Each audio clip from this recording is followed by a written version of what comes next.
grade. It's Mrs. Guasto. I'm going to go over your history lesson with you for this week. So let's get started. So I'm going to be reading from the card, number 26, your history card, Rome Burns, Nero Persecutes Christians. And this happened in 64 AD.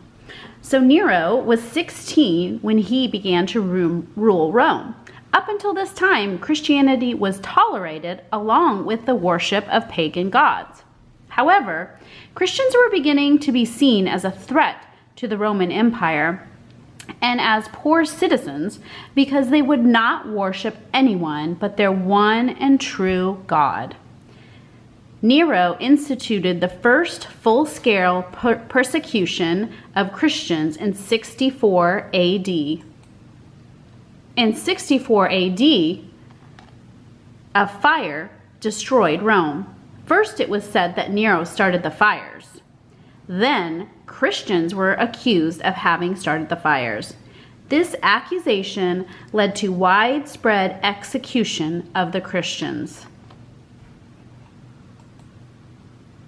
Nero was one of the worst persecutors of Christians in all of history. He provided evening entertainment by soaking Christians in tar, tying them to poles in his garden, and lighting them on fire. He also threw them to wild beasts. It is possible that during this time, the apostles Peter and Paul were executed. Nero began to rebuild Rome. His troops eventually rebelled against him, and he took his own life. I'm also going to read a little bit from ancient Rome about the persecution of Christians. So, the Great Roman Peace. So this is out of this book that we've been reading at school. And I'm going to talk about a boy named Luciano, and it's just a boy in the book who is studying Rome. So, the next day, Luciano told the class, the early Christians were people who followed the teachings of Jesus. They believed in one God. They also believed it was most important to live in God's kingdom after they died. The Romans did not like the idea of any kingdom being more important than Rome. The Christians respected the government and paid their taxes, but many Romans thought the Christians were dangerous to Rome. The Romans were always afraid of angering the gods. They wanted everyone in the empire to worship their own gods and the Roman gods too. This way, the Romans thought no gods would get angry and punish the Romans.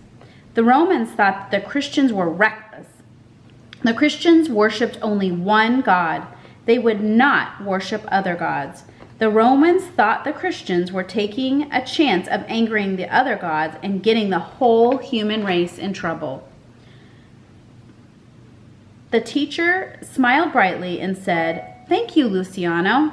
You have done a fine job today." The teacher turned to the class and said, "The Romans persecuted the Christians because of their religious beliefs. Whenever something bad happened in Rome, the Romans blamed the Christians.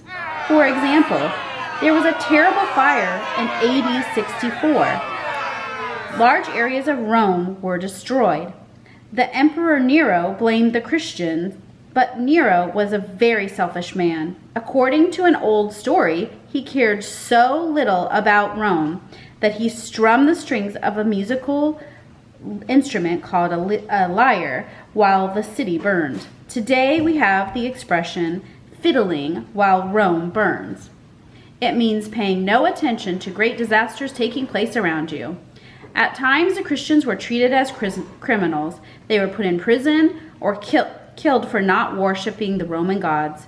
Sometimes Christians were made to face wild animals in the Colosseum. The Romans persecuted the Christians for many years. But the number of Christians continued to grow, even though it was dangerous to be a Christian. This is because the Christians welcomed poor people and slaves. The Christians promised a better life in the next world for those who suffered in the Roman world. And just to define the word persecute for those of you who may not know what it means, persecute means to treat people cruelly and unfairly, which is what Nero did during his reign.